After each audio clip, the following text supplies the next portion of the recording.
Hi అందరికీ. ఆషాఢ మాసం గోరింటాకు అంటే అందరికీ ఇష్టమే కదా. గోరింటాకు ఇష్టపడని వాళ్ళు కూడా ఈజీగా ఇలా పెట్టుకోవచ్చు. ఇలా ట్రై చేశారంటే ప్రతిసారి గోరింటాకు పెట్టుకుంటూనే ఉంటారు. గోరింటాకు మిక్సీ పట్టేసి ఒక ప్లేట్లో కానీ టబ్లో కానీ వాటర్ పోసి వాటర్లో ఆ గోరింటాకు మిక్స్ చేసేసి కాళ్ళు రెండు ఆ టబ్లో పెట్టేసి ఒక గంట అలా వదిలేస్తే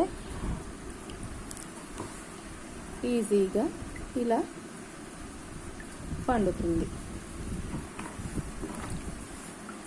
చూడండి ఫ్రెండ్స్, గోరింటాకు ఇష్టపడని వాళ్ళు కూడా పెట్టుకుంటారు. చాలా ఈజీగా ఉంది కదూ. నాకు ఇష్టం ఉండదు. నేను ఒకసారి ఇలా ట్రై చేద్దామని చేశాను. సూపర్గా ఉంది. Bye friends.